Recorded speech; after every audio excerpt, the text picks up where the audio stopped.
All right. We are here today. Rob Hill, Jay Zimet with QCA Wrestle. All right. So, exciting time. Guess what time of the year it is? What time is it? It's the end of the season, brother. Has it flown by for you? It has been like a roller coaster ride, man. It feels like just a couple months ago we were putting that, overhand strap on and, going click, click, and boom. Not only is the season ending, for my son, his final season is going to be ending here in high school. Yeah, high school career. And, man, any parents that have kids wrestling, hold on because it's going to be fast. I remember your son Keaton's freshman year, you telling me, hey, when your son gets to high school, buckle up because it's a whirlwind and the season is fast and I was like, I'm going to say I didn't really believe you completely at that time. I was still used to the youth, circuit and youth wrestling. Love it, obviously, but it seems like maybe it seems to last for a long time. Yeah, you're starting before. Heck, some of them you never end. You're going in through the summer, but I mean you're starting early October, going all the way through end of March even. So then a couple of team duels after that, and then maybe freestyle and Greco if you're lucky. Like I wasn't always lucky. My kids didn't always like it, but they're getting into it now. So So what do we got to talk about today? So for today, a quick agenda, we were going to start with our rankings. So we just put out our QCA Wrestle area rankings. Updated version came out yesterday. Yes, they did. There were a lot of changes. I guess first I'd like to throw out this updated rankings was sponsored by GT Sports. So GT Sports has done a lot of work for us. They're a big supporter of local athletics, a lot of other businesses as well, but they did our embroidery on our shirts. Yep. A lot of most, in fact, of the QCA Wrestle shirts that we've handed out were screen printed by GT. So yeah. And, hey, does anyone want some of them T-shirts? You think tomorrow? I think so. I wonder what they can do to get them. Yep. So we're going to be there at the MAC tournament, and we're going to be doing some interviews. So we'll be bugging some kids throughout the day, and we're going to have some shirts to give out as well. Yeah, so love it. Kind of love fun. it. Yeah. So, okay. So on this set of rankings, I'll just real quick. So they were posted yesterday. So if you haven't checked it out yet, QCAWrestle.com. You can see the links to them on our Facebook and Twitter and all that stuff too. But this set of rankings, we had 6 new number 1 wrestlers. 6. I didn't realize we had that many jump through. Yep. So real quick, summary of that. So Dustin Boren for Bettendorf went from 132 down to 126. And so he took over the number 1 spot there. Kill Brisker was number 1 at 132, and he's bumped up to 138 actually now. Sure. So he takes over that. We'll get to it, but meat grinder of a weight class in our area. Yes. At 152, Parker Taranas has impressed us. He took over our number 1 spot this week. He had a good weekend out at Clinton, right? Yeah. Yep. Recent win actually over another tough kid, previous number 1 at that weight class, Comanche's Brennan Kramer, who's still, having a great year, but Parker got the better of him that match. At 160, Logan Adamson took that one over. Combination of two things there. Devin Streif's got an injury going, and so he had to medically default out of a couple matches. And then Logan, in his own right, has been wrestling. He's been stepping it pretty up. much lights out. Yeah. So. The two others, I guess, Tim Nimley from Muscatine. He was the number 1 at 182 in our last rankings. He went down to 170. 170. Just made that a little tougher. Yep. Exactly. Made that 70 a little tougher bracket. And then Bradley Hill made a change, went up to 220, and that opened up the door for Joey Peterson. Yes. For North Scott's now number 1. And you know what? Another good-looking number 1. So, I think we strengthened our 220 by having Bradley step up, and Peterson is, he's next man up on there, and going to represent Eastern Iowa really well. Yeah, he's wrestled really well. So anyway, let's go weight by weight. All right. So 106. 106, topping it off. Derek Bass, man. Yep. Kid's impressive. Just quick, lean, dominating down there at 106 at this point in time. Hasn't been touched, I don't think, around here. Around locally, yeah. Yep. So looking good. Gonna hold number 1 for this spot in the remainder of the year, I'm guessing, unless something crazy happens in the next upsets, 24 years. Upsets happen. 24 hours. Yeah. Upsets do happen. But But Derek's definitely the clear number one right now in our area at this weight. He's been injured, and I hope that he's healthy, and we'll find out a little bit tomorrow when we get to the MAC tournament. Yeah. There's going to be a lot of answers, a lot of questions answered in the next 24 hours, right? No doubt. So after that, Ella Schmidt from Bettendorf, wrestling really well. Just got her second state champion, isn't it? Yep. Great. And I saw last night, once again, continuing her dominance on this side of the lineup with the men's, and had another pin. So I think her record is she's got one loss. Yeah, one loss. At this point Carter Freeman from Waukee. So, number one kid at the weight. So, but then, not to be overlooked, we got that Aiden Nicholas out of Davenport West. Yep. I'm excited. I think that's going to be one of our semifinal matches tomorrow. I would guess that'll be a semi. That's going to be a great match there as well. Yeah. Really looking forward to seeing how them two match up. Yeah, absolutely. So, and then after that, Jackson Busa. Yep. Very good wrestler from Comanche. Solid performer, senior out of Comanche. Just looking really good, driving forward, and we'll see how he does over at his conference as well tomorrow. Yeah, absolutely. He'll be at the River Valley Conference in Monticello. Yep. And finally, at number 5, and I would have to say in a lot of areas, he'd be a lot higher than number 5. Sure. But Brody Brisker for Wilton's having a really good season. Absolutely. I think any coach would love to have any of them top 5 starting off the lineup. Get the duels going at 106. Little spark plug kind of. All 5 of them. Man, I would take any of them in our lineup right now.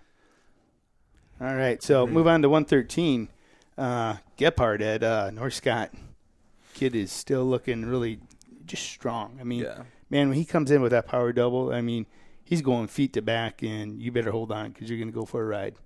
Yeah, Trace Gephardt he's good. He's really good. He's state ranked. I fully expect for that kid to be on the podium this year. Hey, quite frankly, I think they're underranking him. What did he come in last one? 4 or 5? Yeah, something like that. I got him in my top 3, and when you get in that top 3, it's any given match, any given day. What's happening, what's even going through your kid's mind. So I got him on my top 3 podium. Sure. At state. I would not be opposed to that thought process. And on his heels, Royce Butt. Royce Butt. So you were there. I missed this, but I saw the replay. 3-3 match with Gephardt. Tight match. It got taken feet to back and pinned. Yep. Feet to back with a cradle and pinned. He put his head down. Freshman mistake. You can get away with that in junior high. You come into the high school, you better be ready to step up your game, especially against top opponents like Trace Gephardt. In North Scott, if you're paying attention, guys, they're good at cradles. They're a cradling machine, yeah. So don't put your head by your knees. if bad things happen when your head gets near your knee. So I'm really looking forward to that rematch happening sometime, Yeah. It's going to be a good to see how Royce has grown throughout the year, and then to see where Trace is at yet as far as his development and what his next steps are going to be. Yep. So Jacob Mays from Assumption is another kid who's won a lot of matches this year. Do not count this kid out, man. Yeah. I think he'll make some noise tomorrow at the MAC tournament. And then Wilton's Garrett Burkle. I've been impressed with him. He's another freshman who's wrestled really well this year. Yep. And we got a new one on the lineup at number 5. Yeah. Bettendorf, Markel Tingle. Yes. Kid is just aggressive, really physically strong. Did you catch his match from last night? I did catch it. Yeah. Yep. He got after it last night. I mean, he's a sophomore. He doesn't have a ton of experience yet, but he's going to make a run at this postseason, I think. I'm sure Coach Dan Knight's going to be working with him, and it's going to be a project, especially for the development of that team. Not only looking this year, but let's talk about next year and 2 years to come. I mean, that team's going to be pretty exciting to watch. Okay, 120, Keaton Zimet. Yeah. There's really, when you look at the Quad City area wrestlers, there's not a lot of kids that have had the dominance that Keaton had. So Keaton, I'm gonna do most of the talking here because it's your son. Keaton has over 150 wins now. He has over 100 pins. Those are incredibly impressive stats. So Keaton is a kid who, if you haven't seen him wrestle, he's strong, he's fast, he's technical. He is one of the best wrestlers in our area and one of the best to come out of our area probably in a while. He doesn't have the state titles to show it yet. He's had some tough brackets. He's gotten third a couple times, right? And third and fourth once and third twice. Fifth once. Sorry. Third. Yep. You're right. Fifth once, third twice. So, Yeah, he's right at that, trying to get over that hump of the semifinals jump. But maybe this will be the year. Yep, but, I think he's got a good chance. The fun part about this is right on his heels, we got Jace Luna from Bettendorf. Them two have been wrestling partners for a long time. They came up through Young Guns together and then transitioned over to Agogi. They've been wrestling a lot together there as well. A great kid, Jace Luna, freshman. And I think we're going to be seeing some fireworks out of him before it's all said and done. Yeah, I would agree. So kind of a coming out party. Jace started out his freshman year wrestling, and I'll probably screw up the order, but Keaton Zimet, Nathan Jessaroga. Yes. So Keaton, top 3 ranked kid in the state at the time. Jessaroga, nationally ranked kid at the time. Those were his first 2 matches. Right. So he got his butt kicked as a freshman. First 2.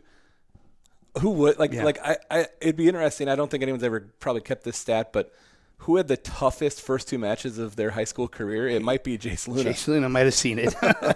So. Now that being said, since then he's put together a pretty darn good season, including last weekend runner-up at the Ed Winger tournament. Took him to the limit, right? Took the number 1 ranked 2A wrestler, McKinley Robbins, who's a really he's a stud. He's number 1 ranked. Took him to overtime. Just about had him taken down in the 3rd period. Maybe another second, and it would have been a takedown. Yep. And then got edged in the overtime period, but hey, good he was job. right there. Good match. He was right there. Yeah. So we're showing he's growing. So. Yep. Right on his heels, going to be a great semifinal match. I'm looking forward to this one tomorrow. Travis Hodges at Davenport West. Yeah. So Travis Hodges is a fun kid to watch. Really good on top. He at the Midwest Shootout was he beating? Do you remember watching that match? I think he might have been up on Luna. It was close. I want to say he might have been up 2-0 when Luna pinned him. Luna went on the string. Then I think it ended up 7-point difference before he caught him. I'd have to rewatch the match, but. It ended up with Luna, by fall, but Hodges, I think, started off. He started off strong and just set a school record, Davenport West. Oh, that's right. And just got in the 100-win club last night, I believe it was. Very cool. Congratulations, Hodges. It's going to make that exciting, For sure.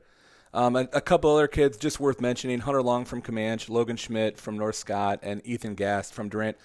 Ethan's the only kid that we've talked about so far that I haven't seen personally. But I've been watching the results, and he's winning almost every match. Yeah, he's having a good season. Yep. It'd be really good seeing what he's going to do. Stepping up next competition. Yeah, definitely.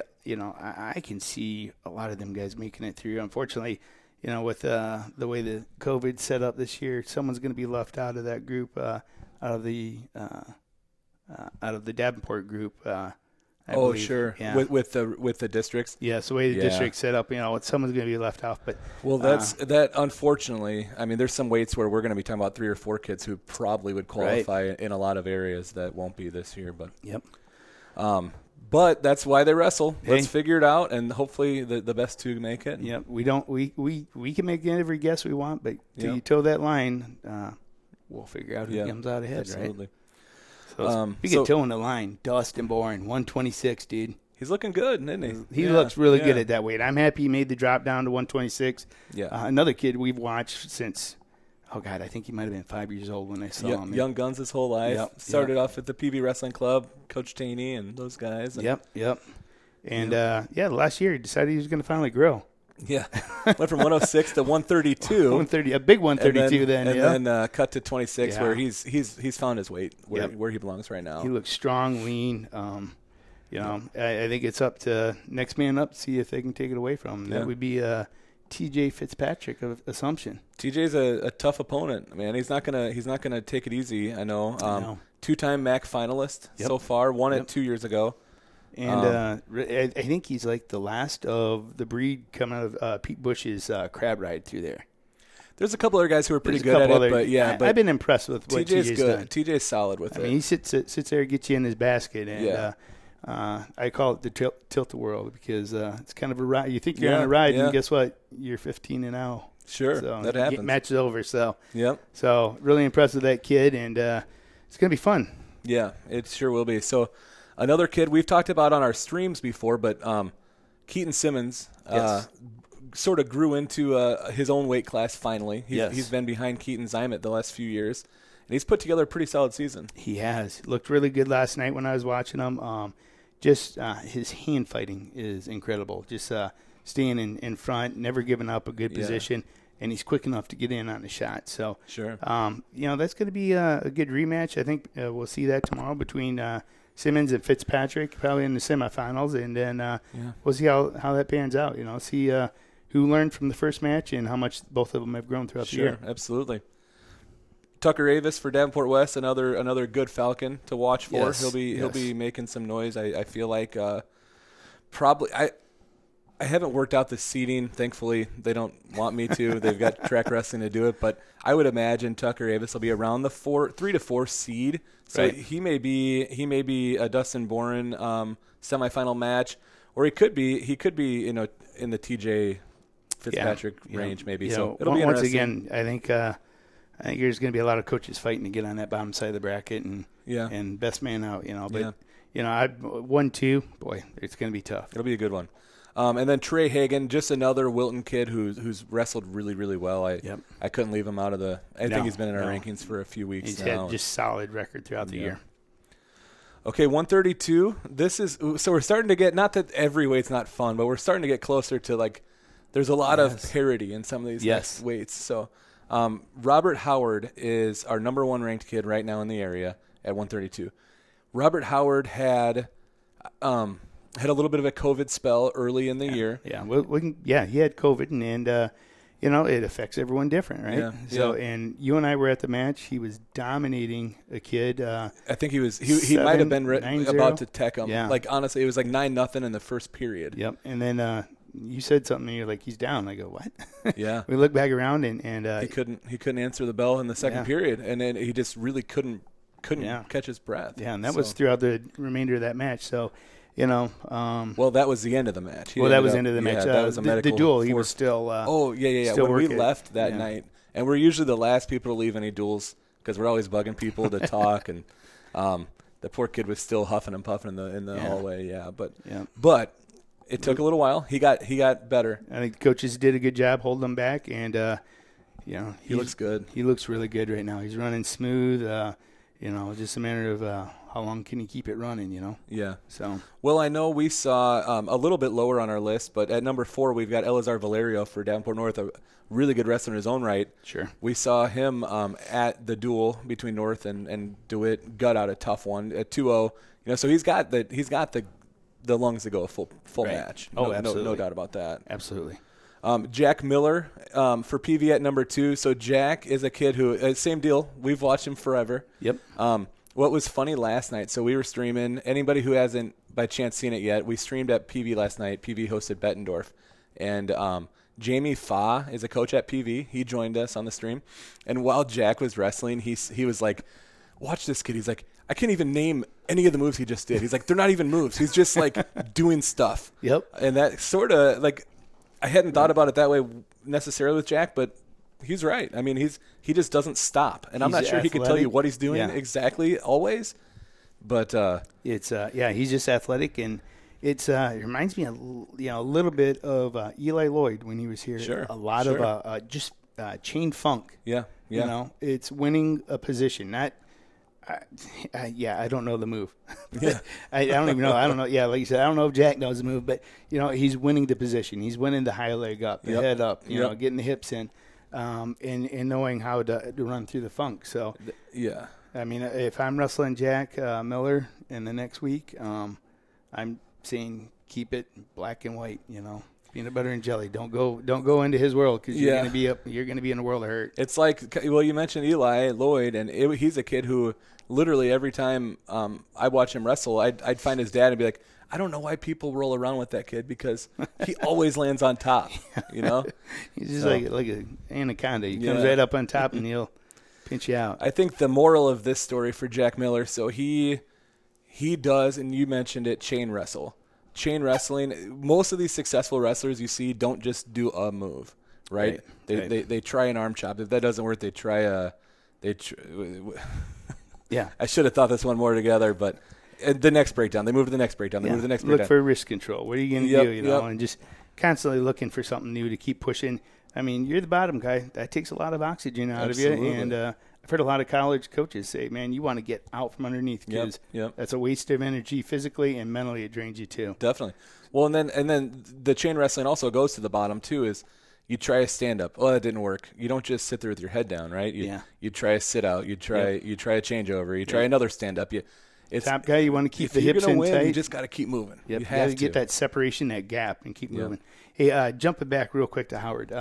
He did get his 100th win as well last night. Oh, so awesome. another person in his Century Club. So very cool. I mean, once again, Eastern Iowa really doing a great job. But, yeah, absolutely. So a couple other kids on the list. At 3, Colton Pilgrim. I haven't seen him in person a whole lot. I did earlier in the year, and I think he was up a couple weights then. Yep. And actually, I guess, and we might as well mention. So Assumption had Noah Gonzalez there. Noah Gonzalez made his way into the state rankings. Ended up having an elbow injury. Ended his career, his high school career, unfortunately.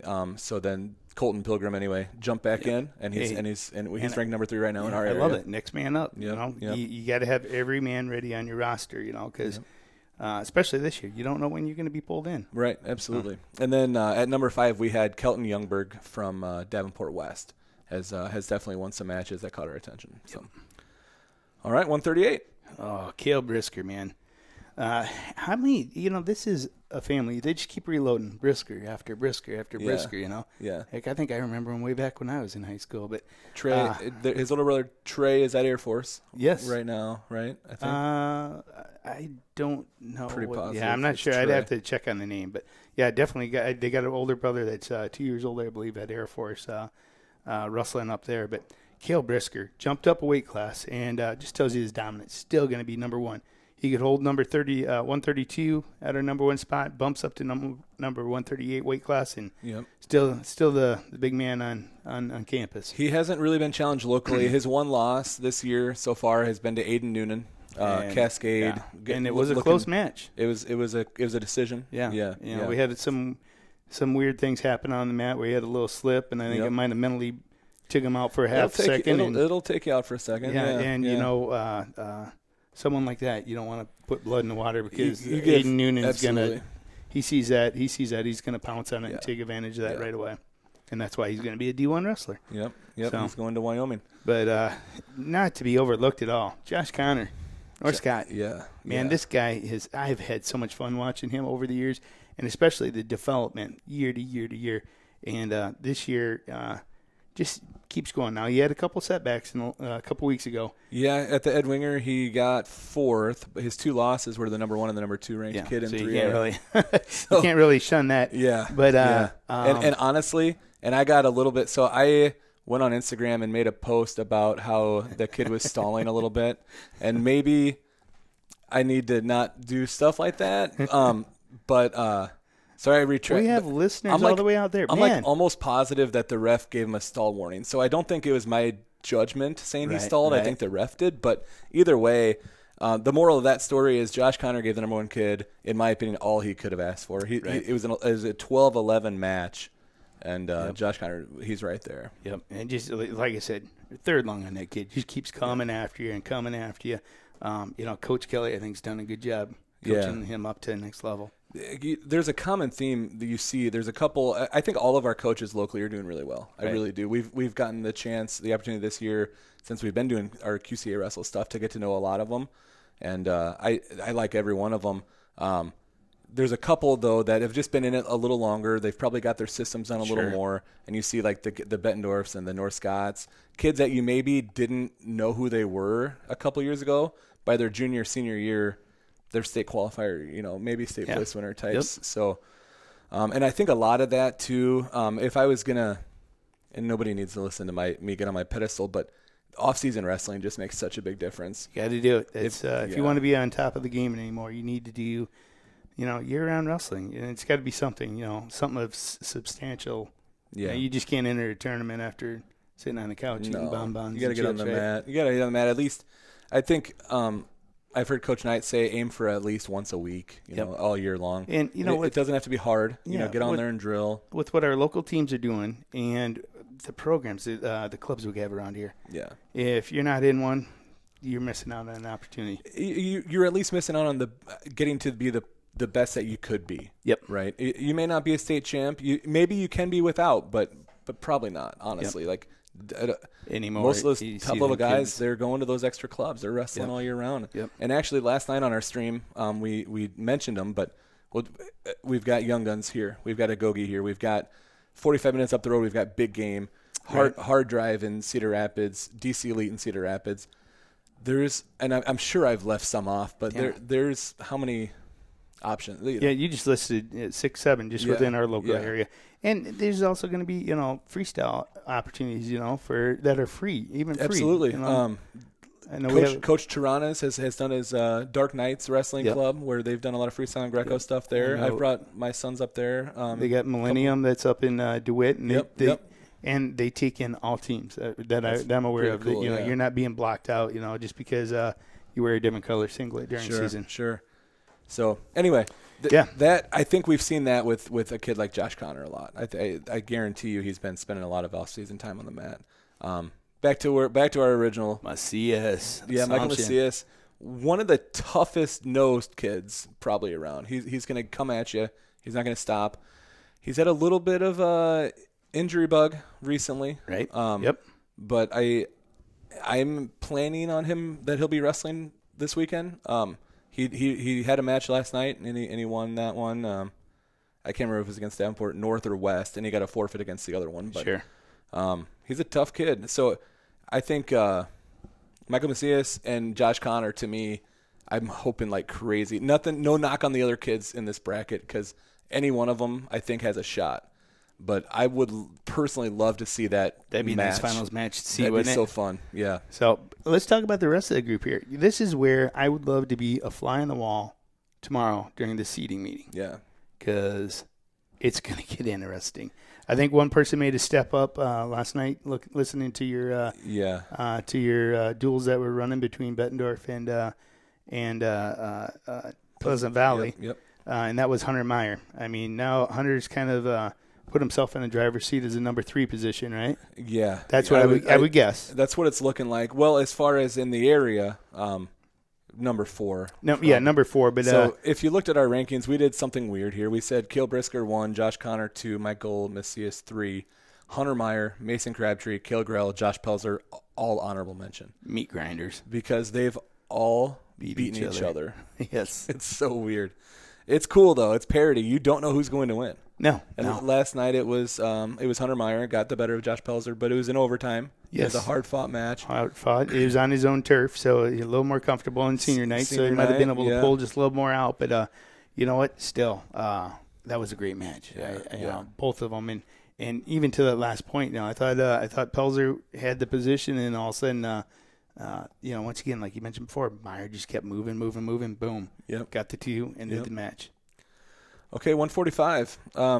This is another weight where we would have to say there's a clear number 1, but I don't think the gap is as big as I once thought it was. So Eric Kincaid from Comanche is wrestling really, really well. He, early in the season, I think it might have been Peyton Wesson's first match even. It was really early.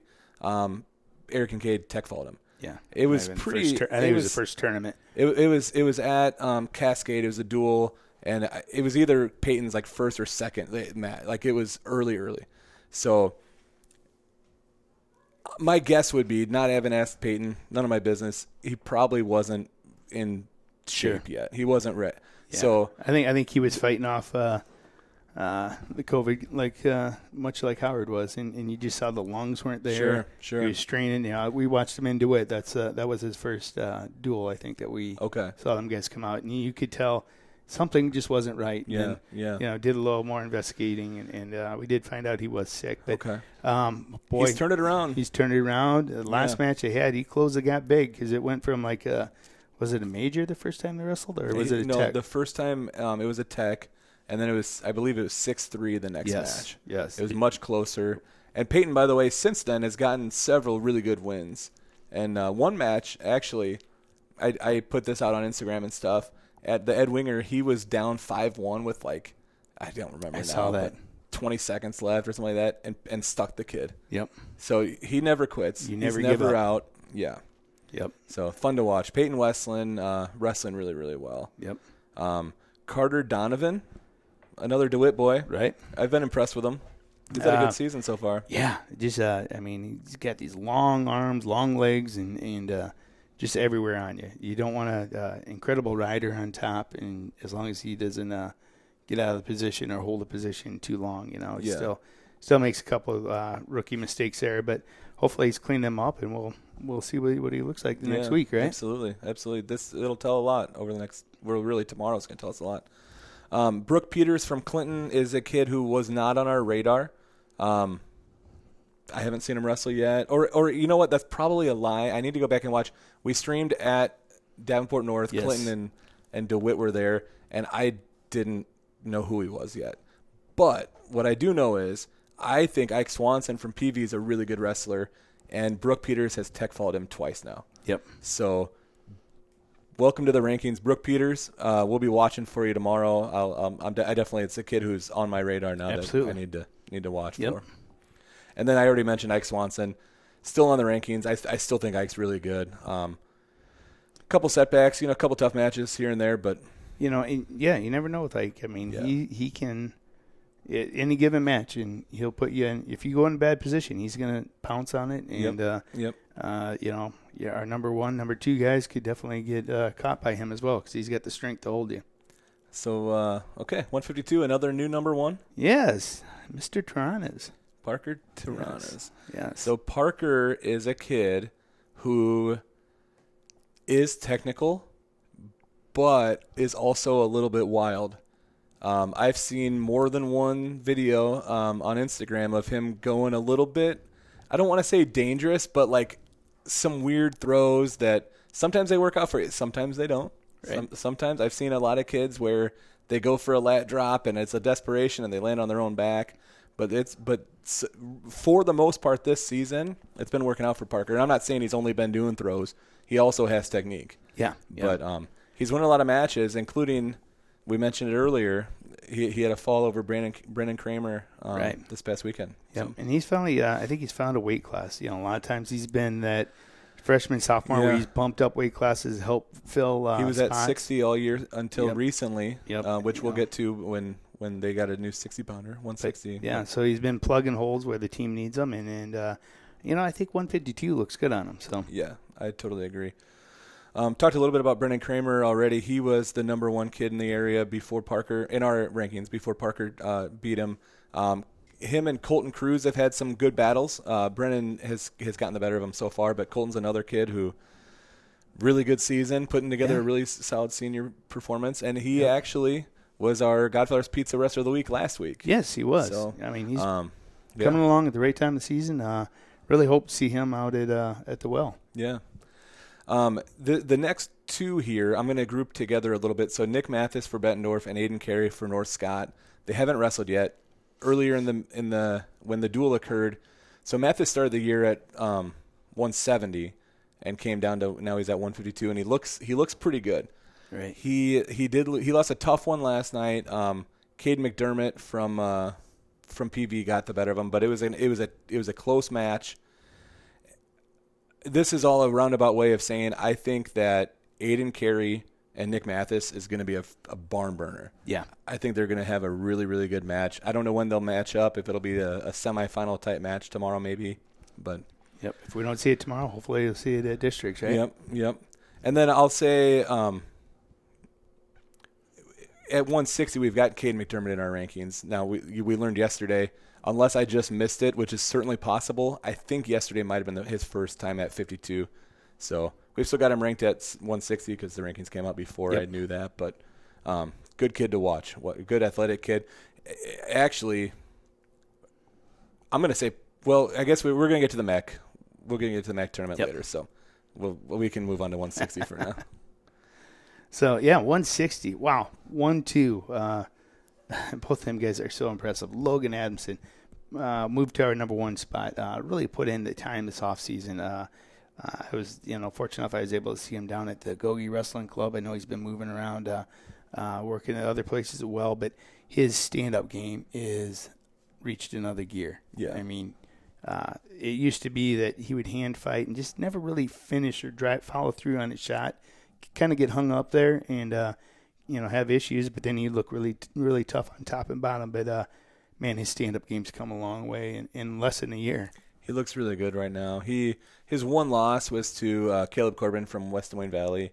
He's the number one, or no, I'm sorry, he's the number 2 kid at the weight ranked right now. And I talked to Logan after. He knows adjustments to make. He's like, yeah, that one thing kind of messed me up, and like he lost by 2, so it's not like he was out of it much anyway. And yep. Tough kid. Excited to watch Logan through the rest of the season. Devin Streif, number 2, man. I doggone it. I was really looking forward to this matchup 1-2. These 2 big old bucks squaring up with one another. Unfortunately, it looks like an injury might. I hope we're going to see Streif still in the lineup, but definitely going to slow him up. I think you and I saw him at Assumption walking up the steps, and he looked pretty tender yet. But I'm being reassured that he's riding the bike, keeping the cardio up. The damage is done right on the knee. So so now just Spencer Lee, man up, and let's move through it. Let's do the best you can. Devin's going to be a tough out no matter what form he's in. If he decides he's good enough to give it a try, he's going to be a tough match for people. So injuries happen. He's gonna either be able to go or not. I hope he's able to, but we'll see what happens. Yep. Alan Couture coming out of Illinois, served his suspension, or not suspension, just transfer time over there for Assumption. Looking good. Yeah. There's another tall, lean kid. Just moves really smooth too. Yeah. Alan is another kid, by the way. So I know of him. He was a young gun. He wrestled young guns most of his life, and he puts in the time. When we were doing the freestyle and Greco stuff all summer long, not this past season, unfortunately, because there wasn't one with COVID, but the year before, everywhere in Iowa we were going, I saw Alan Couture. Yep. He was active as heck. He was putting in the time in the off season, and it's paid off. He is ranked. I should have pulled it up. He's ranked like number 5. Yeah, I thought 5'6" is what I thought I saw him at, but. Actually, okay, so IA Wrestle has him ranked at 4. The Predicament has him at number 3. Okay. In Class 2A 160. He's a stud. He's got 2 losses. They were top 2 ranked wrestlers. Yep. So far. I mean, he's having a good season. He's my Clark Kent of the lineup here. What's Clark? Well, you see him outside the wrestling circle, right? And he's got his glasses, just really mellow, chill kid. And then as soon as he steps in that circle, man, he must put on the Superman cape because he's just an animal. Superman's name, Clark Kent? Isn't it Clark Kent? I don't remember. I think so. You're the comic book guy. So, anyways, he's my guy, the Transformer. The one that when he steps in that circle, you better watch out because he flips a switch and he's ready to go. So, number 4, we got Ashton Corbin out of Clinton, right? He's a senior. Yep. Had a good tournament last week. And then following that up is, we had Caden McDermott down there. We're going to have to do a little moving and shuffling now with that if he's going to be going. If he sticks at 152, which I would imagine he would. He looked good last night, for sure. Yeah. I mean, he'll do that. He'll get his 2 pounds at the next tournament here and maybe make it a little easier now. It was Clark Kent. Sorry. It was Clark Kent. To know. I'm not a big superhero guy. So I was right? You were right. Okay. First time, I know you're married, so you probably have never heard that before, but Jay, you were right. I was right once. Was right. All right. I'll make sure my wife hears that later. All right. Speak of Superman. Holy cow. Tim Nimley. When this kid was a freshman, I thought he was a senior. Tim Nimley is he the most ripped kid? Like, just the biggest bicep. He's massive. He's so strong. And he doesn't skip the leg workouts either. I mean, he's big all the way through. No, it's not just upper body. You're right. Tim Nimley is definitely ranked number 1 in our area. He's ranked number 5 in the state by IA Wrestle and Predicament. He is incredibly hard to score on. His balance is like out of this world good. Yep. He's gonna be a fun one to watch. Definitely number 1. Definitely the favorite for tomorrow. But there's a couple guys who I think. Ryan Kammerer. Yeah. I mean, there's a kid that what I've seen him do to every one of his tough opponents, he's going to take you in, how did Mark Perry always say, take you into dark places. Yeah, deep water. Yeah, deep water, dark places you've never been, and he's going to challenge you there. I mean, he just hangs around. Then comes, third period. Next thing you know, you're tied going overtime. You're like, oh, my gosh.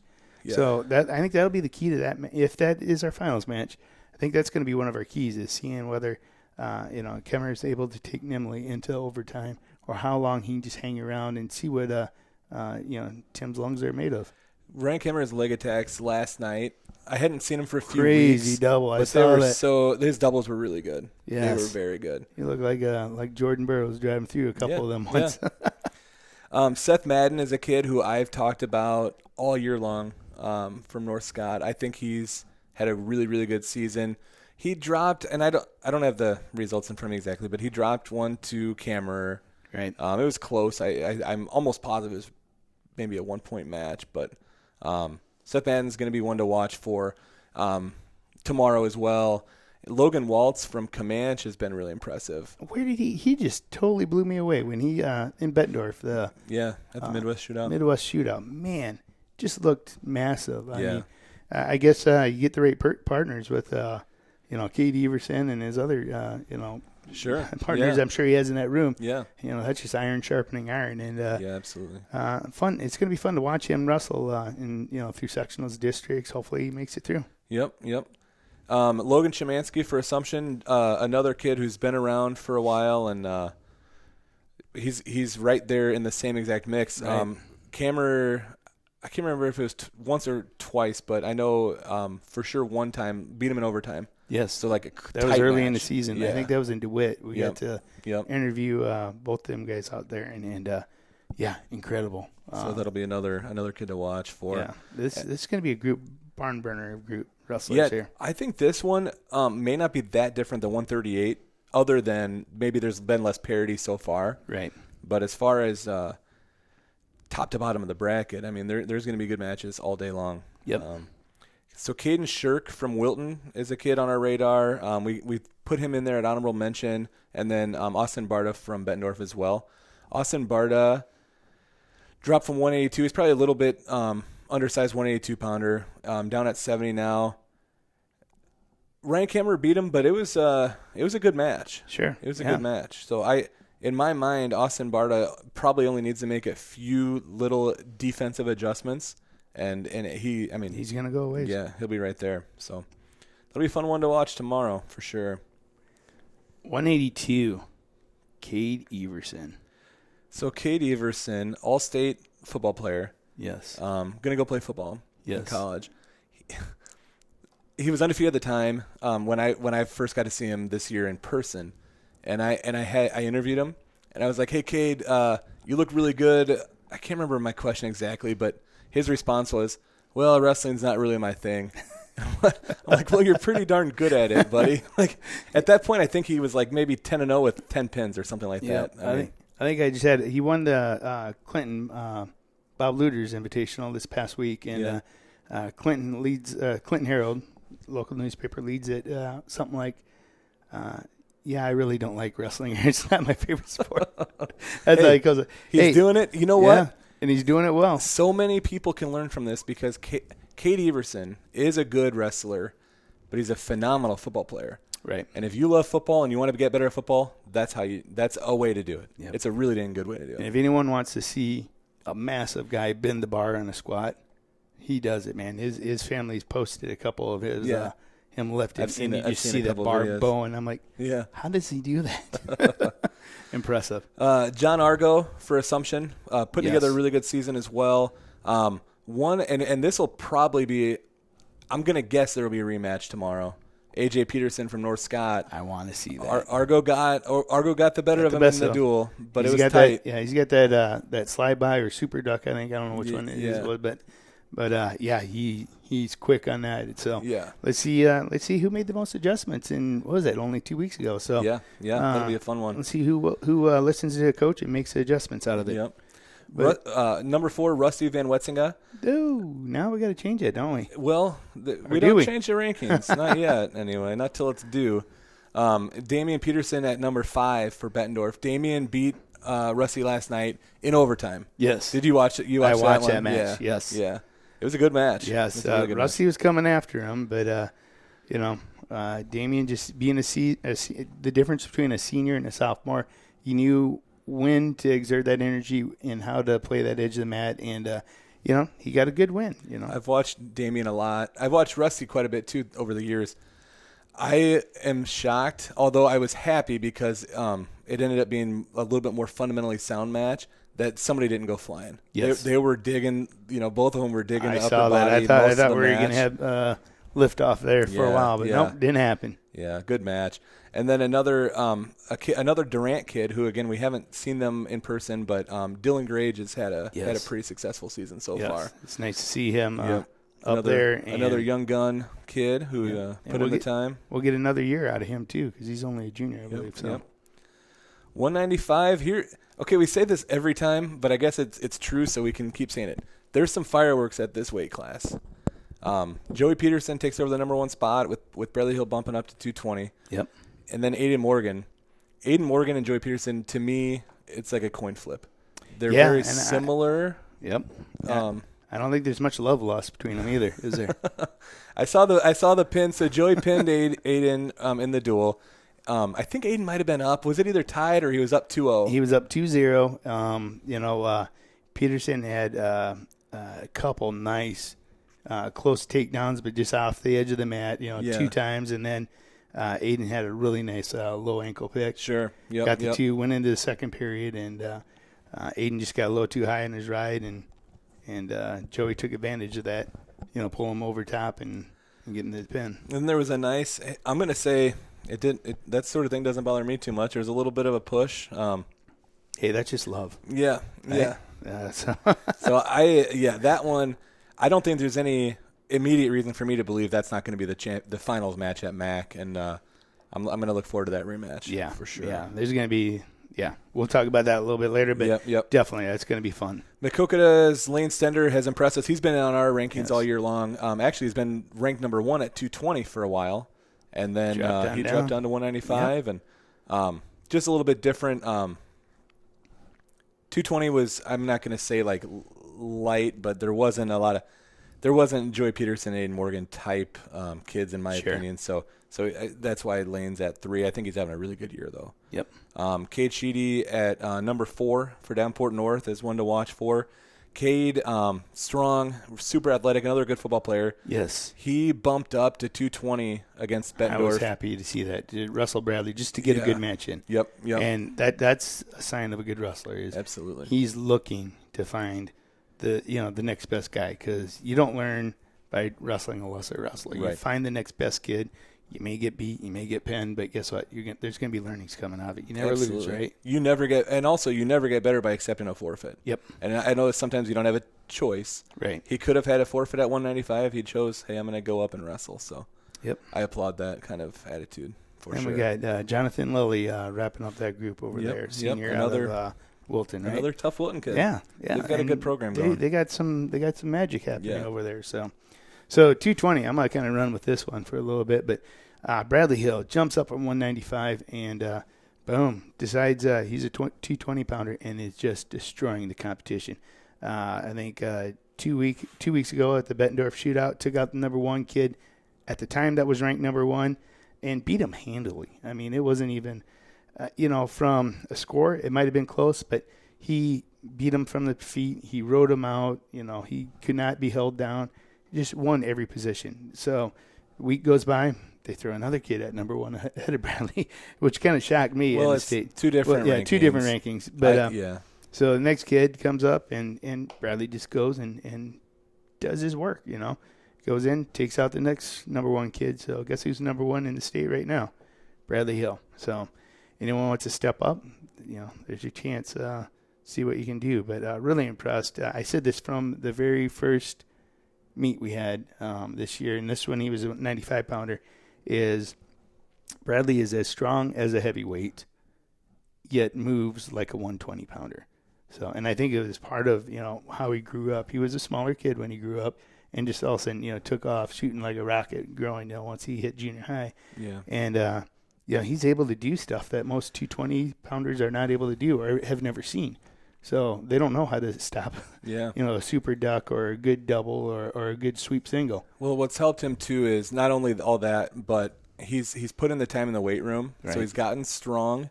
And his workout partner is a returning state champion. Yeah, hey, you're never going to go wrong with Griffin Little, right? Yeah. So, right behind Bradley, though, we got Keith Tippett of North Scott, another good football player, right? Yeah. So them guys coming off the state championship. Lancers. Yes, that was a good season for those guys. Congratulations. We've said congratulations to them a couple times, but that's awesome. Tippett's starting to, he's transforming his body from that football conditioning into the wrestling conditioning. Really starting to come along last month. I noticed, been watching him, so sure, it's gonna be fun to watch him see what he can do. Absolutely. So you might be able to talk to Luke. You saw him wrestle last night. Luke is another one. Luke Vanderhaar. He's a really good football player.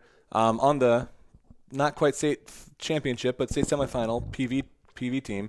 Really good year for those guys as well. Luke is maybe not like a real experienced wrestler. Actually, I want to say Jamie Fa told me maybe it's his only second or third year or something like that. But he's realizing that if you want to be really good at football, become a good wrestle. Get that experience as well. So that wasn't the kid he was talking that came in saying he wanted to only be defensive. No, that was their heavyweight. Okay, I heard that. I was getting a chuckle out of that story last night. Then Devin Lusky for DeWitt. Devin Lusky, breaks into our rankings finally. So this kid's always been right on the cusp. I think coaches have been really working with him well, and he's the type of wrestler that I don't know if he just hypnotizes you or what, but he just kind of lulls in there and hangs around, and the next thing, you're down 5-3 in a match you should be possibly winning, but he's always hanging around, just getting a point here, getting a point there, and then if he sees an opportunity, he'll strike and catch you. So good for him. This is the ideal wrestler that we like to see, just like the other ones we named before. But working their way into wrestling and learning how to wrestle. Yep. And then we just keep on the Wilton train. Tyrell Hughes having a good season, only a sophomore. Yes. So he'll be around for a couple more years. A couple of kids that are only sophomores that are big kids that are going to be. So I think that we're going to see that program really kick up another notch. Well, and they've got a heavyweight, Briggs Hartley, who was ranked pretty highly, and ended up with a knee. He was out from a football injury, but he'll be back. He's a junior, so there's another big dog coming back for Wilton next year. Speaking of the big dogs, 285, Griffin Little, number one dog as you get. So yep. Griffin.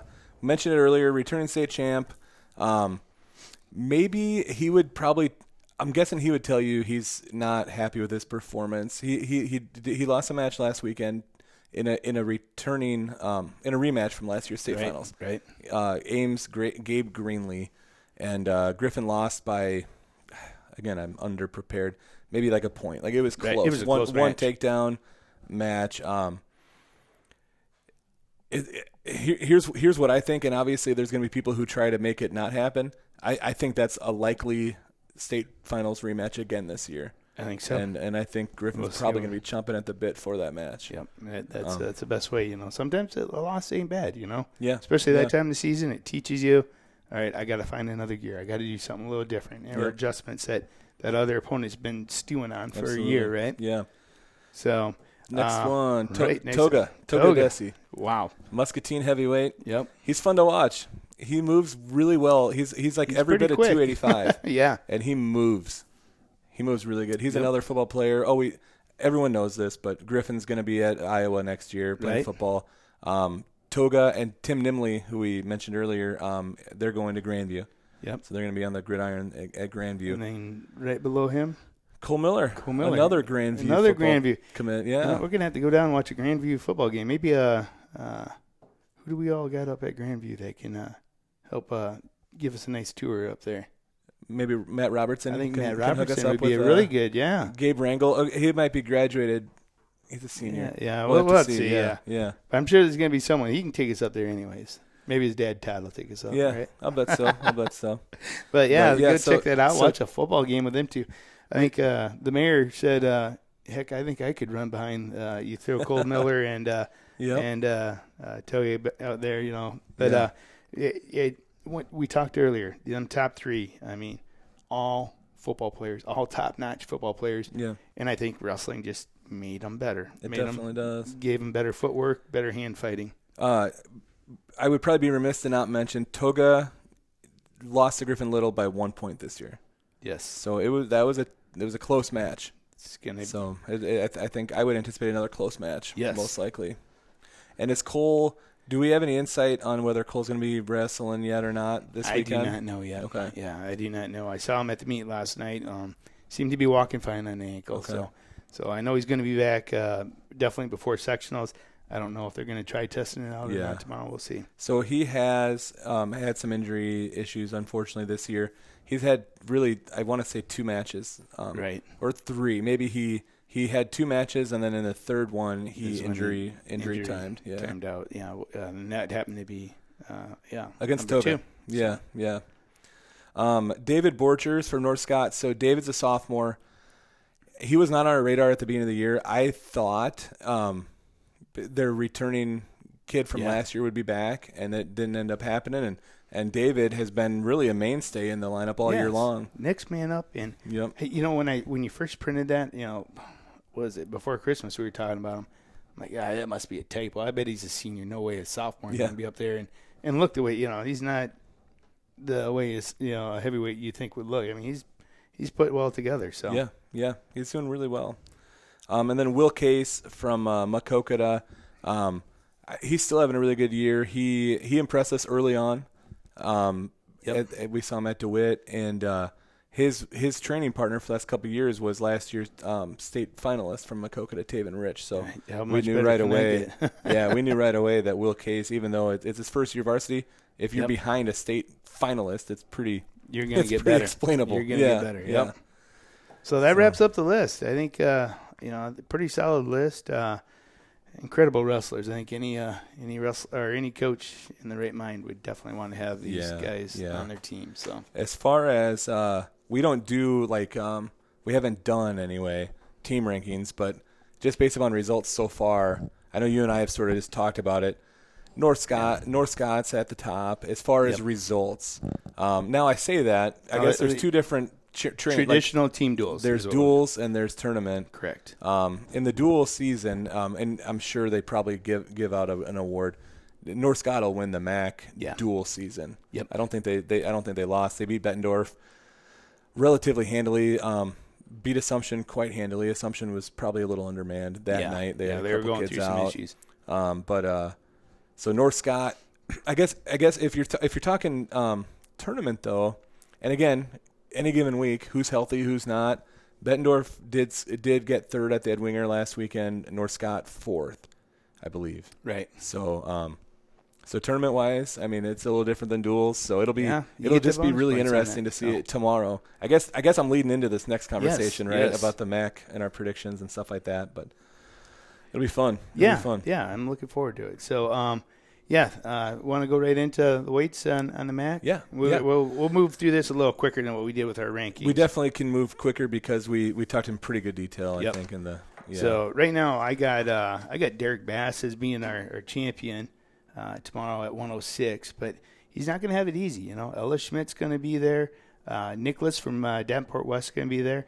Them two, I think Schmidt and Nicholas should meet up in the semifinals, and that's going to be a great match there because I think Nicholas also ranked in the state, isn't he? If I remember right. Yeah, number 9, and Ella's at 10. So there we they're go. Neck and neck, and they both, to me, their signature wins so far are both Comanche and the kids. He's great too. They both beat Jackson Busa close. It was a close match for all of them, and that'll be a good one. I see on your list too. You've got Jeffrey West from Davenport North. Another solid wrestler. I don't know if he'll be at 6 or 13. He's been moving around quite a bit, so it'll be interesting. I don't know what he's been weighing. I just know he's been wrestling both weights. Yeah, so. I think it'll be interesting to see where he falls. Definitely, during that 106 group, I think he's going to fall into a 4 seed if I'm thinking correctly. But who knows? Once again, toe the line. Let's see where it ends up tomorrow. Yep, absolutely. 13. I got Gephardt being my top man right now. Yeah. Kid is just looking tough. Coming back from a little, a slight tweak maybe, but an injury, but still tough kid, and I'm sure they wouldn't be pulling him out if he wasn't ready. Yeah, I totally agree. I think Trace, if he's healthy and ready to roll, he's the top guy here. But is definitely going to have something to say about that. Yep. Royce Butt will, and I think Jigga Mays is going to challenge. So I think that the semi between Mays and Butt will be really fun to watch. I think that would be fun to watch. Hopefully them guys don't burn each other out so that we don't get a good finals match. But they get 45-minute rest minimum. Hey, there we go. And them two, we'll see who grew throughout the year. Yep. And then Bettendorf, I have him coming in on 4, but one mistake by someone, and he's going in the top 3. Keep in mind, top 4 are all scoring points for this competition. So if you get beat the first, their second round or whatever, you got to go for the next best thing. Go on the backside, get some pins back there, get back into that third place match, and you got to be in 3-4 to get additional points for the team. So, and then I got Bettendorf's Tingle, coming in at number 4. Unfortunately, I think he'll get that. He'll be on the top side of the seed, and he's going to see Gephardt right away, and that's going to be most likely. That's going to be a tough quarterfinal or first round match for him. Who knows? I would guess it might not be first round. It'd probably be quarters, but who knows? I don't even know how many kids are going to be at that weight. Right. There's been several 113 brackets where they've been light, so we'll have to see. 120. Every once in a while, this might sound stupid, but I've heard people say like, so and so. Next topic. This is kind of Keaton Zimet next topic. No offense to Luna and Hodges. Keaton Zimet's probably going to win this one.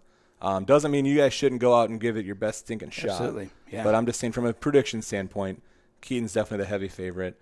The most exciting match for me is probably going to be that 2-3 semifinal between Hodges and Luna. I was thinking it's going to be a fun rematch. I think Hodges probably learned some things and made some adjustments, and Luna just continues to grow and learn. Like you said, he probably had one of the toughest 1-2 matches coming out of the starting gates this year. So and since then we talked about it. He's wrestled the number 1 ranked 2A kid too. Yeah, and so it's not like it didn't get a ton easier for him, but he's. And I know Zimet's going to be looking forward to hopefully well, I don't know who's going to come into the finals with him, but pending he gets to the finals, but he's going to be able to measure where he's at, compared to after Luna match up with another 2A guy. Sure.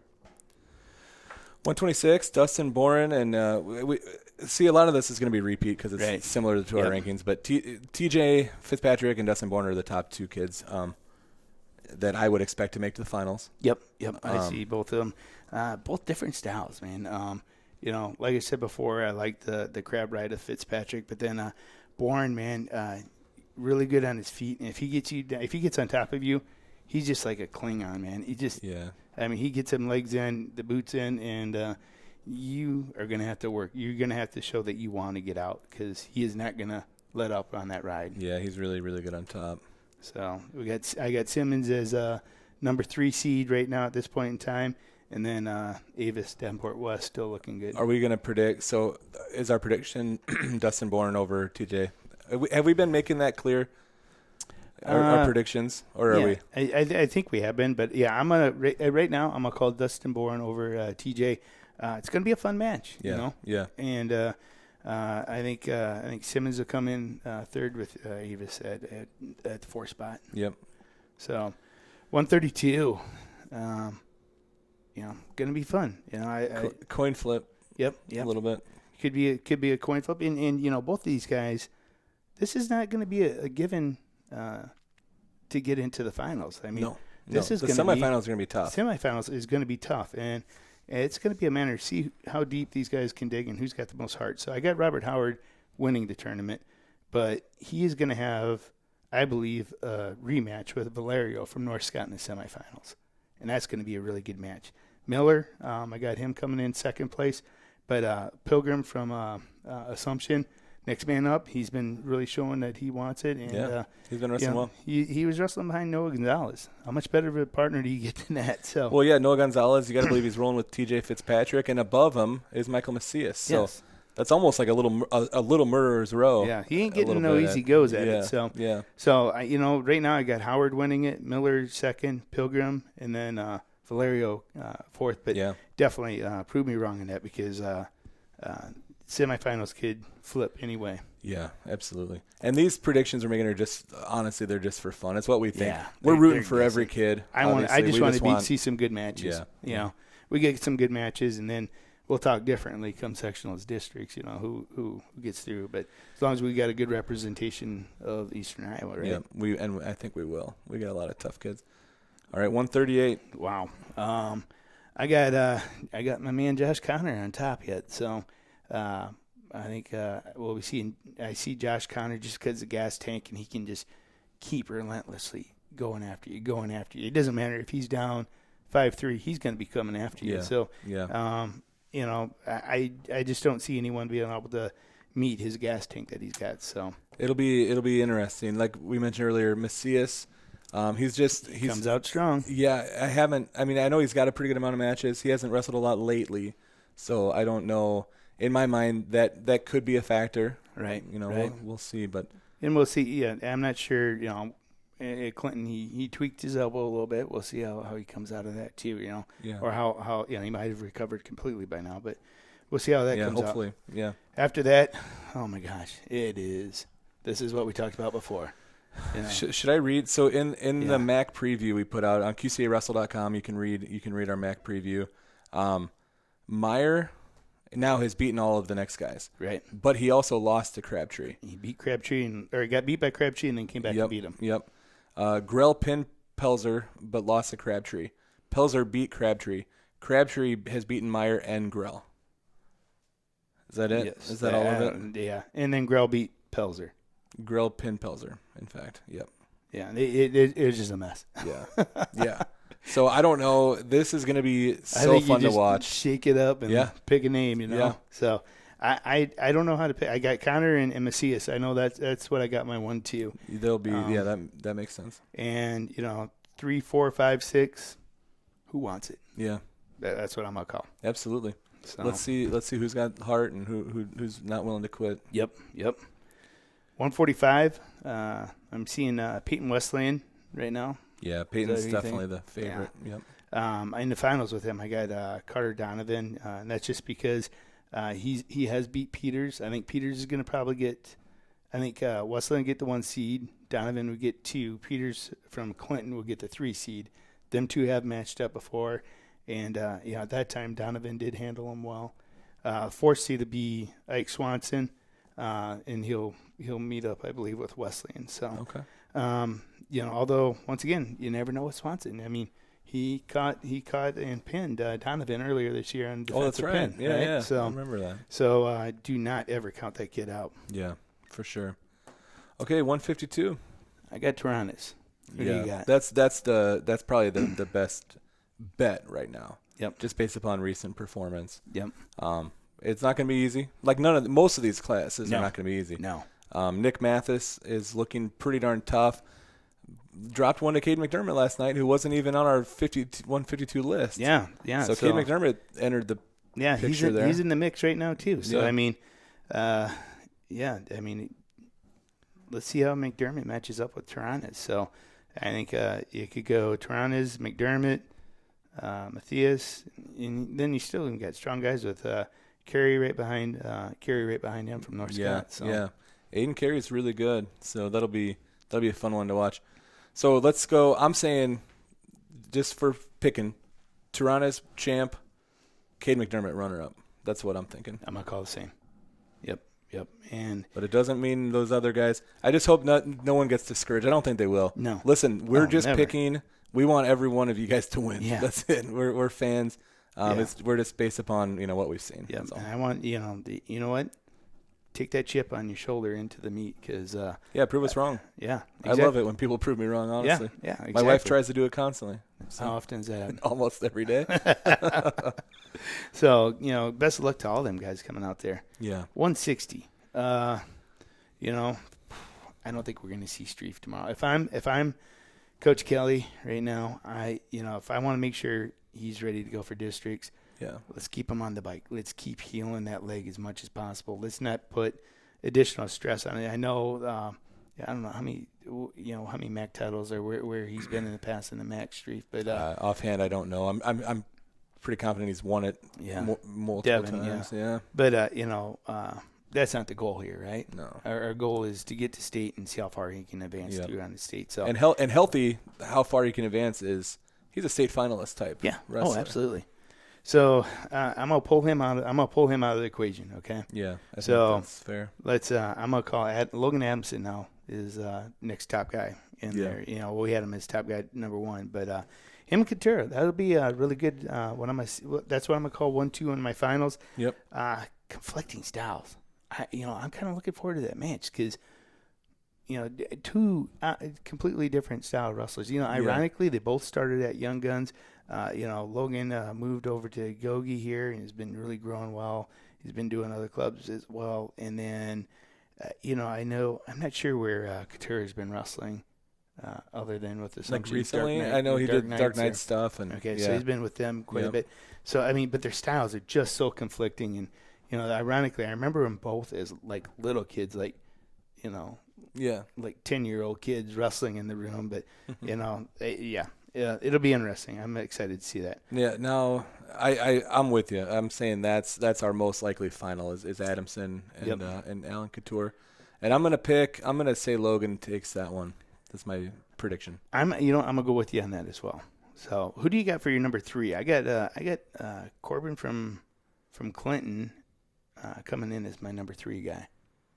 I didn't go that far, to be completely honest, and that list, I this hope list no one has takes been shifted, offense, but I just thought it was a 2-horse race, kind of. Pretty much it was. It was a 3-horse race, and then before Devin pulled out. But so that's going to be interesting. And then you know what? Once again, guys, 3's worth points, 4's worth points. So who's going to be the next guy to step up at 160? Let's find out tomorrow. Yeah, definitely. 170. Can anyone touch Nimley? There's some guys who are going to try. Yep. But he's their favorite. He's my favorite right now. Going back to what I said before, I think the best bet is maybe take him in the deep waters. I'd like to see someone test him there. I know Bradley. Was that last year or 2 years ago? Last year they wrestled like 4 or 5 times. Right? Yeah. And you saw a small chink in the armor, if you would. When you go into that third period. So, if anyone can do it, Cameron from PV, he's a man that's shown me that he can swim in the deep water. He's gutted out a lot of close wins this year over some good kids. Kid's got a good heart, but he's going to have to control the onslaught, because Nimley comes at you with hard and fast right off the whistle. So, then I got Madden from North Scott, and then Szymanski out of Assumption. So, who wants it and who even takes, how much is wasted out of that semifinals match getting into it. So I'm going to say Austin Barta for Bettendorf is in that realm as well. Yeah. I think the top, I'm with you. So the top 2, I'm saying Nimley, Kammer, but Madden, Szymanski, and Barta are going to be in the mix. Yep. For sure. Yep. That's what we had here. 182, Argo. Argo proved won the last one against Peterson. He beat AJ once already. Yeah, it's going to be a great rematch. Yeah, well, there's a bunch. Every one of these ones that I'm talking about, everyone's going to be, great matches in the finals, regardless who's there. But right now, my predictions: Argo, Peterson may be the two big dogs I'll be wrestling in there, and it's going to be a rematch. Let's see who learned the lessons from 2 weeks ago. Yeah. And who made adjustments, or if there was any adjustments. Absolutely. And so another Peterson, Damian Peterson from Bettendorf, hasn't wrestled AJ Peterson yet. He was undersized. He was wrestling 195 a little earlier. Wrestled his big brother. And got pinned. But AJ and Joey are similar. They're both big time cradlers. They're good. They're big, strong kids. It'll be really interesting to me how Damian Peterson can do against AJ now that they're going to be – he was a little undersized at 95. Now 82 it fits him a little better. And he beat a tough Rusty Van Wetzinga last night. So it'll be an interesting – I think just based upon results, Argo will be the top seed. And then should be Peterson. Peterson. AJ and then Damian. As 2 and 3. No relation, right? No, I don't think so. And then, so semifinal matches here are probably going to be Argo against Van Wetzinga, and then Peterson versus Peterson. Yep. And they're going to be barn burners. I'm excited for those. Yep, I think we'll have a Peterson in the finals. There's a really good chance. So, prediction, Argo over AJ in the finals. I'm going to flip it just to make it so that you and I are in agreement. Good. Okay. Good. I'm gonna go. I could see it going the other way also, but you just have to pick one. Yep. So. I'm gonna go AJ on this one. Okay. And then Argo. Sounds good. In second. Yeah. So yeah. I think our 3-4 are pretty gonna be another good barn burner, just like it was last night. I think between Peterson and Van Zwiga, who made the adjustments and who's gonna want it more. Yep.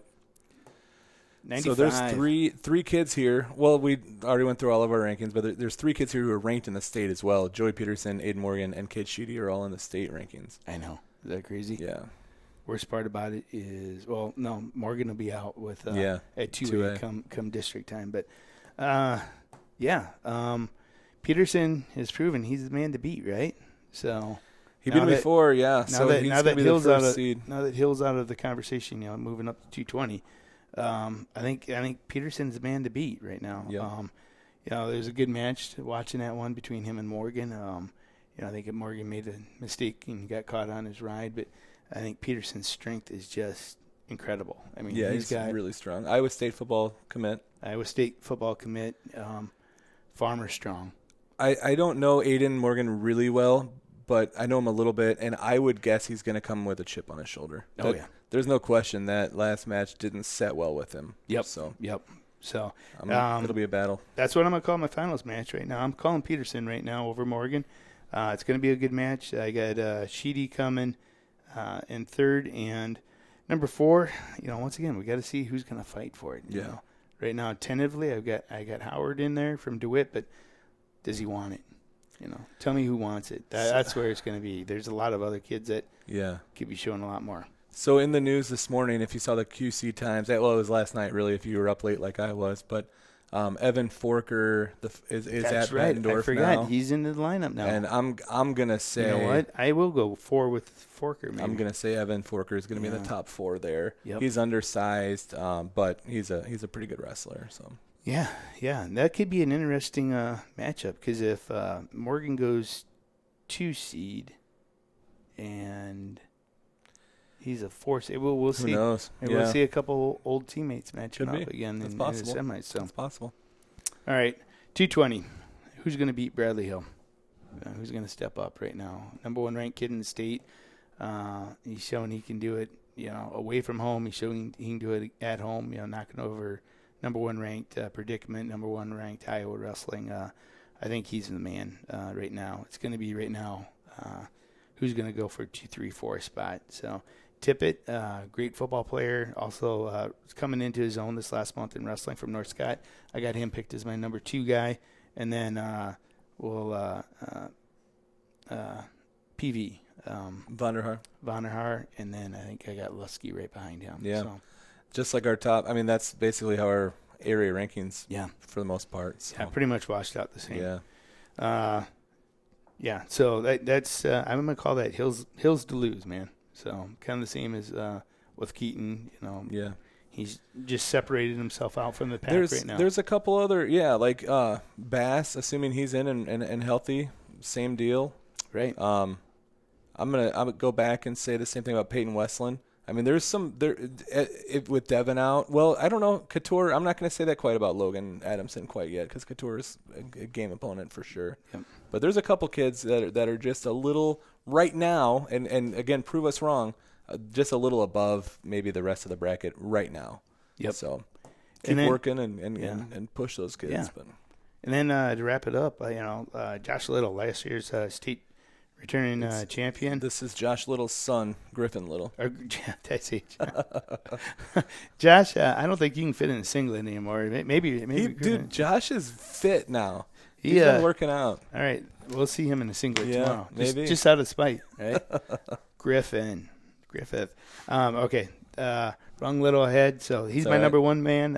Josh Little wrestled at the University of Iowa. He wrestled at the University of Iowa. Yeah. Griffin's going to go play football there. So we're going to keep the tradition going with Hawkeyes. Number 2. Toga. I mean, I think that Cole Miller, if healthy, will give Toga a really good match. But to me, right now, Toga is it's. I'm gonna predict a little Togadesi match. Yeah, that's gonna be a nice rematch going on. Last time it was a 1-0. Let's see what happens on this one. I got Miller coming in, pending he's able to wrestle or in the lineup tomorrow. Yeah. At number 3, and then David Borchers. Yes, sophomore out of North Scott. So the prediction then: Griffin over TD, and it'll probably be close again. Yes, not TD. Yeah, TD. Yeah. Togadesi. TD. So I think that's going to be a good match. Yeah. So what do you got the teams coming out at? So I know you did a little bit of math. I did not, but I'm going to blindly predict Bettendorf number 1, North Scott number 2, Assumption number 3. All right. And I know you have some actual data. I had what I've seen. So you got emotional love. It's not even that, man. I try to be as unobjective as possible. Last weekend, Bettendorf finished higher than North Scott did. So doesn't mean North Scott, isn't ready to reverse that. Nope. I agree with you. So I got North Scott winning the tournament, but let me before I tell you my rankings on this. This could be flipped on a coin flip so easily because all I did was I went off of where I think everyone's going to finish on the lineup, Yeah. And I'm also saying Devin Street's back up. We saw him wrestle before, and DeWitt. Yeah. He took runner-up to Street. Right? Dylan Marty. Yes. Dylan. I hope it's your name, Dylan. I'm pretty sure it is. He's for a backup. I mean, his first time in the lineup, he's performing pretty well. He's not a slouch. I saw him at Assumption Wrestle as well. That kid is cut. So, is he? Yeah. So he doesn't look like most backups should look. Yeah. So jumping back here, who's going to win this tournament it's anyone's game. Who's going to get the bonus points?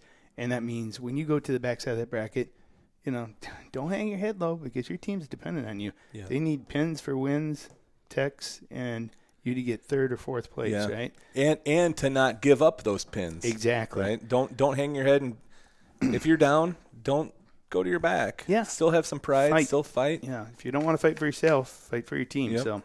So I got North Scott coming ahead barely on this tournament. And once again, bonus points can change everything. I had Assumption and Bettendorf and just a neck-to-neck.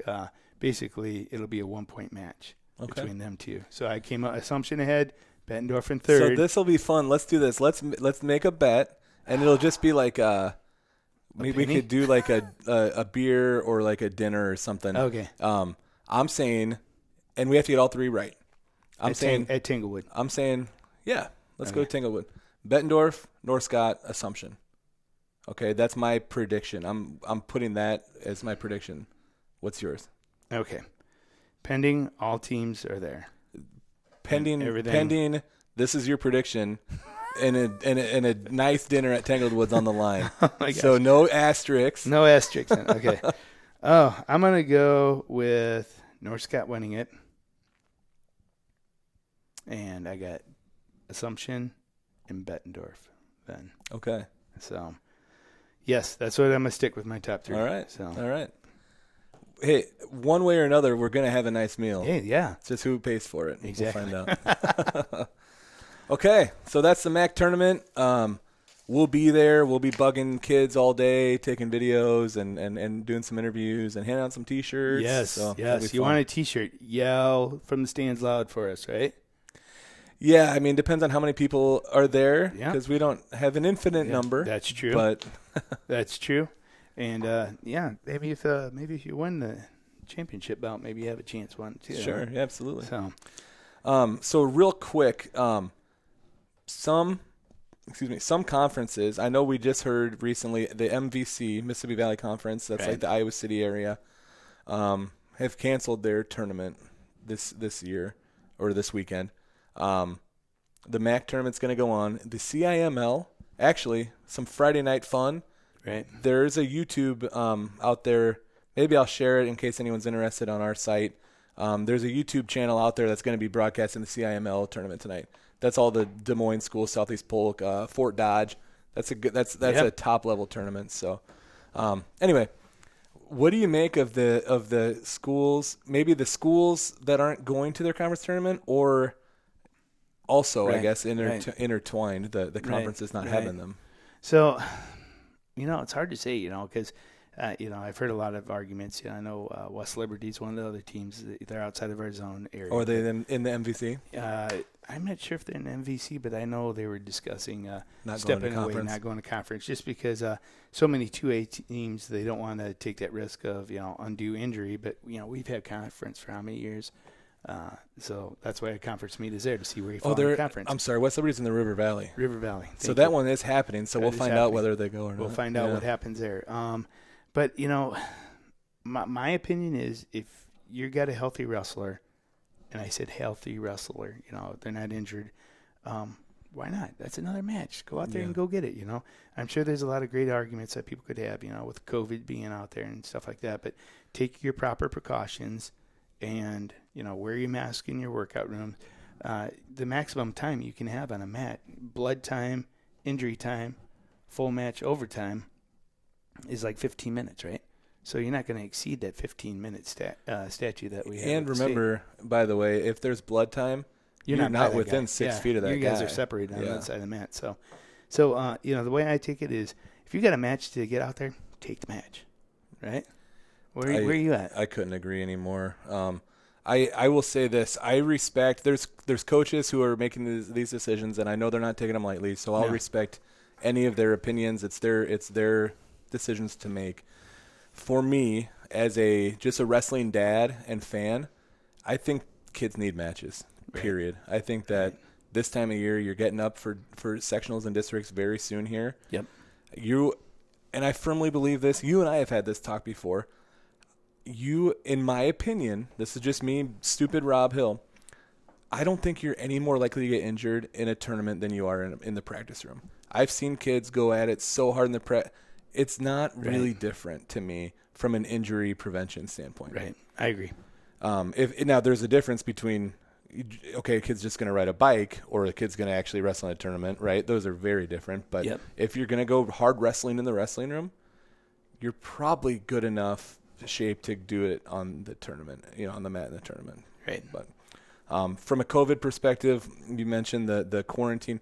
The quarantine rules have changed so much recently too, where you almost, I'm going to knock on wood. I hope to God I don't jinx anybody, but it's almost hard to have to quarantine now. I mean, if you're not testing positive, you're probably going to be able to wrestle. Sure. So I want them to get the competitions. I think it's good for them. I think they need it. Along those same topics, the same line of topic, injuries this year.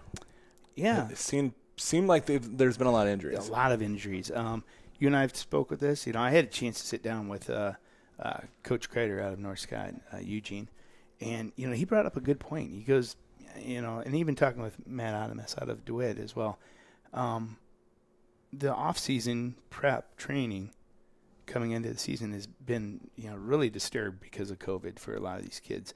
And then even when you go in season, you could be wrestling. I think a couple of teams, even in the MAC, had to take a 2-week, period or 1 week step away period, right?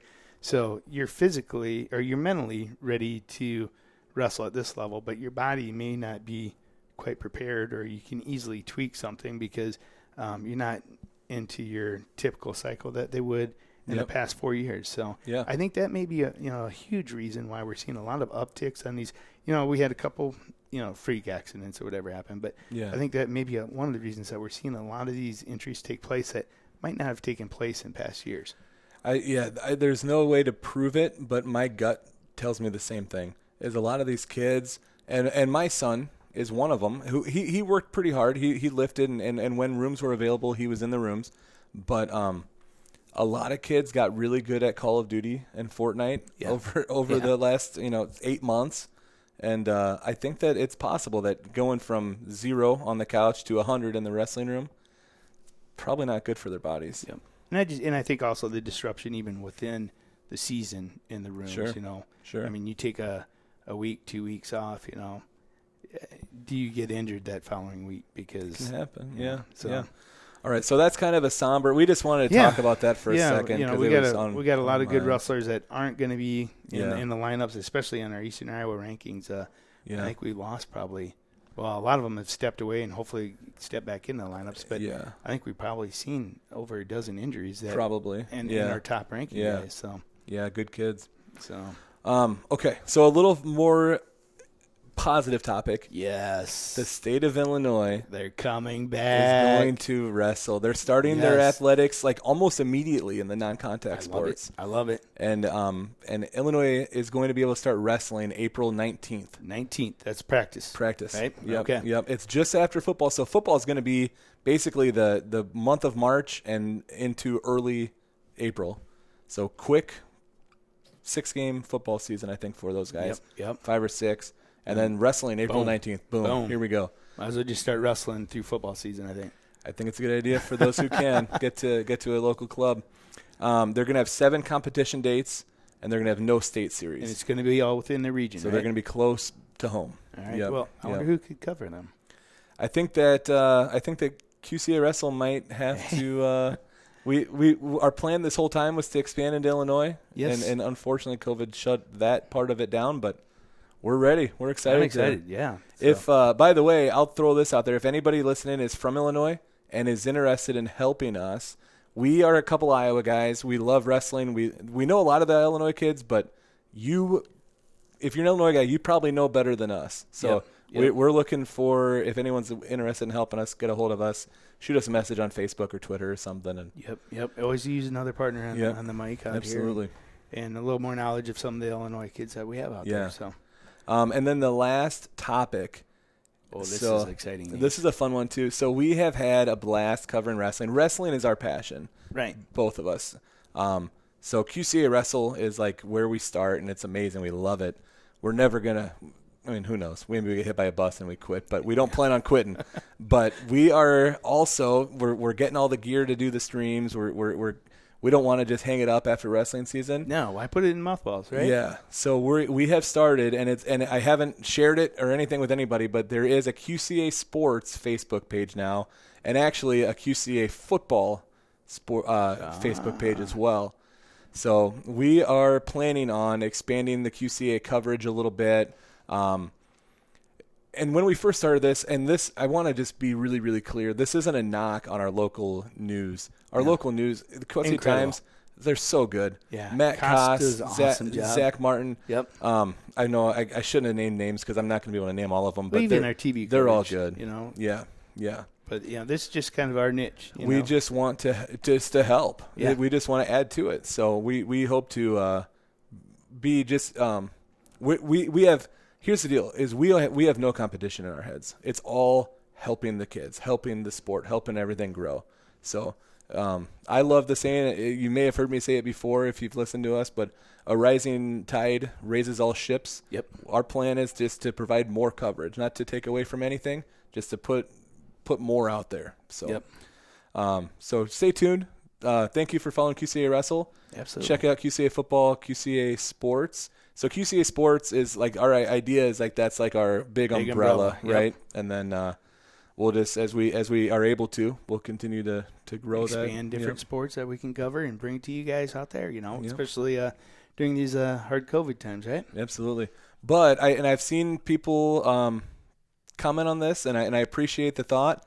This isn't a COVID only thing. No. We are going to continue to stream.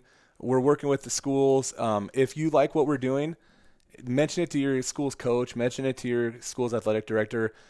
Almost everyone we've reached out to has been super, super receptive. Incredible. It's no cost. I mean, it's we bring our stuff to them. All we need is an internet connection and like a table. Yep. So like it's really, really easy for the schools, and it helps. It helps highlight their athletes and what they're doing and their programs. So we want to keep doing that. So share our stuff, like our stuff, and mention it to your people at your school. Follow our sponsors and definitely stop in because they're helping bring this to you guys. Absolutely. So that is a good segue into my next and really last topic. We want to throw out a real quick thank you to all of our sponsors. So Premier Metal Art's been a humongous sponsor. A lot of you guys have been following them on Facebook if you're not yet, check them out. I promise you're going to see all sorts of cool stuff that they make that you're going to like, that you're going to want, your wife's going to want. It's really, really cool stuff. GT Sports, we did mention them earlier in the video. Any gear you need. Yep. Baseball season, any thing that you need for shirts or all kinds of cool stuff. They do it all. They Absolutely. Godfathers so there is still Godfathers in the Quad Cities, guys. They just moved into their new location. Location. And they're sponsoring wrestling. They're our sponsor for our Wrestler of the Week. So far, we've had 5, and actually there is one that we'll put out later today, our 6th Wrestler of the Week, where the wrestlers, they might be cutting weight, but they're going to get a certificate for a free large pizza that they can cash in after the season. Or if they're like my son and not cut any weight, he might go get one tonight maybe. So,